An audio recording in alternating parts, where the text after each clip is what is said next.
friends, welcome back to Anbu Thozhigal vlogs. இன்னைக்கு நம்ம என்ன ரெசிபி செய்ய போறோம்னா கிருஷ்ண ஜெயந்தி ஸ்பெஷல் சிகப்பு அவல் லட்டு தான் செய்ய போறோம். நம்ம கிருஷ்ணருக்கு ரொம்ப பிடித்தமான அவல்ல லட்டு செய்ய போறோம். நம்ம திருவிழால எல்லாம் பார்த்திருப்போம், தள்ளு வண்டியில வச்சுட்டு வித்துட்டு போயிட்டு இருப்பாங்க. நம்ம ரொம்பவே சின்ன வயசுல விரும்பி சாப்பிட்டுருப்போம். ஆனா அந்த ரெசிபி நிறைய பேருக்கு தெரியாது எப்படி செய்யணும்னு சொல்லிட்டு இன்னைக்கு அந்த ரெசிபி தான் பார்க்க போறோம். இதுல நம்ம கிருஷ்ணருக்கும் படிக்க போறோம், நமக்கு விருப்பமான இந்த லட்டையும் செய்யறதுக்கு நம்ம கத்துக்கலாம். வாங்க ஃப்ரெண்ட்ஸ், வீடியோக்குள்ள போகலாம். இந்த அவல் லட்டுக்கு தேவையான பொருட்கள் பார்த்துடலாமா? நான் ஒரு அரை கப் அளவுக்கு சிகப்பு அவலை எடுத்திருக்கேன். அதே கப்பில் நான் ஒரு 1/4 கப் அளவுக்கு சர்க்கரை எடுத்திருக்கேன். அடுத்து ஒரு 1/4 கப் அளவுக்கு துருவின ஃப்ரெஷ்ஷான தேங்காய் எடுத்திருக்கேன். அடுத்து ஒரு 10 முந்திரி எடுத்திருக்கேன். இதை நெய்யில் வறுத்து சேர்த்துக்கலாம். முதல்ல ஒரு பாத்திரம் எடுத்துக்கலாம். இந்த நம்ம எடுத்து வச்சிருக்கிற இந்த சிகப்பு அவலை இதில் போட்டு நல்லா தண்ணி விட்டு அலம்பி சுத்தப்படுத்திக்கலாம். இப்போ பார்த்தீங்கன்னா இந்த சிகப்பு அவலை நான் 4 தடவை நல்லா வாஷ் பண்ணி எடுத்துகிட்டு வந்துட்டேன். இப்போது இதில் இன்னும் கொஞ்சம் தண்ணி ஆட் பண்ணி இதை ஒரு 10 மினிட்ஸ் நம்ம நல்லா ஊற வைக்க போகிறோம். ஏன்னா சிகப்பு அவல் கொஞ்சம் ஹார்டாக இருக்கும், அது ஊற வைக்கிறதால சாஃப்ட் ஆகிடும். ஒரு 10 நிமிஷமாக ஊறிடுச்சு. பார்த்தீங்களா, நல்லா உப்பி வந்திருக்கு அவல். இப்போ இந்த தண்ணியெல்லாம் ஸ்ட்ரெயின் பண்ணிக்க போகிறோம். ஒரு ஸ்ட்ரைனர் வச்சு நல்லா கையில் பிழிஞ்சு அதில் ஆட் பண்ணிக்கோங்க. தண்ணி சுத்தமாக இருக்கக்கூடாது. பார்த்தீங்கன்னா தண்ணியெல்லாம் வடித்து இந்த ஸ்ட்ரைனரில் நம்ம சேர்த்துக்கிட்டோம். இதை ஒரு பக்கமாக எடுத்து வச்சுருக்கோம். அடுத்து ஒரு சின்ன தாளிப்பு கடாயில் ஒரு 1/2 ஸ்பூன் அளவுக்கு நெய் சேர்த்துக்கலாம்.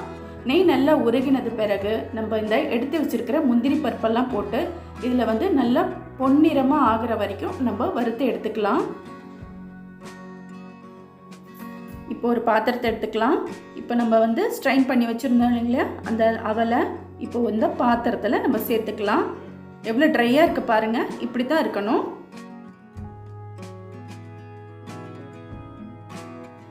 இப்போ இந்த அவலில் நம்ம துருவி எடுத்து வச்சுருக்கிற இந்த ஃப்ரெஷ்ஷான தேங்காயை ஆட் பண்ணிக்கலாம்.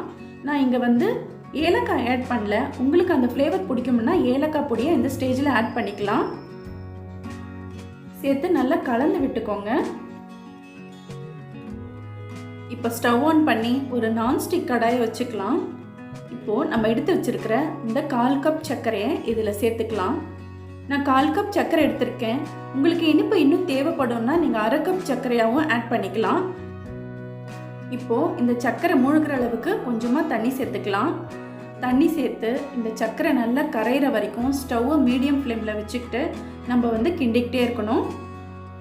இந்த ரெசிபிக்கு சர்க்கரை பாகு கம்பி பதம் வரணும்லாம் அவசியம் இல்லைங்க.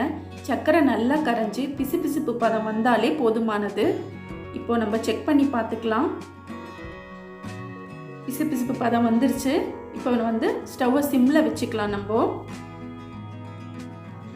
இப்போ நம்ம எடுத்து வச்சிருக்கிற அந்த அவலை கொஞ்சம் கொஞ்சமாக சேர்த்து நம்ம கலரிக்கிட்டே இருக்கணும். கைவிடாமல் கலருங்க, கட்டி கட்டிடும். ஸ்டவ் சிம்மில் வச்சுட்டு நம்ம இதை நல்லா கலரி விட்டுக்கிட்டே இருக்கணும். அதனோட பதம் மாறி நல்லா கடாயில் ஒட்டாமல் வரும். நம்மளுக்கு அப்போ தான் அது பதம்னு தெரியும். இப்போ கையில் எடுத்து பார்த்தா நல்லா உருட்டுறதுக்கு வரும். இப்போ பார்த்தீங்களா, நல்லா உருண்டை பிடிக்க வருது. இதுதான் கரெக்டான பதம். இப்போ ஸ்டவ்வை ஆஃப் பண்ணி நம்ம இறக்கிக்கலாம். நல்லா இதை காத்தார விடணும். ஃபேன்லேயே காத்தார விட்டால் தான் நம்மளால் உருண்டை பிடிக்க முடியும். இப்போ கை பொறுக்கிற சூடில் தான் இருக்குது. இப்போ நான் உருண்டைகளை பிடிச்சிக்கிறேன்.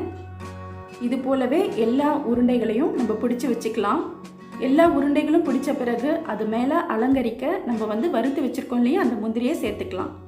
பார்த்தீங்களா ஃப்ரெண்ட்ஸ், நம்மளுடைய அவல் உருண்டை எவ்வளோ அழகாக தயாராகிடுச்சு.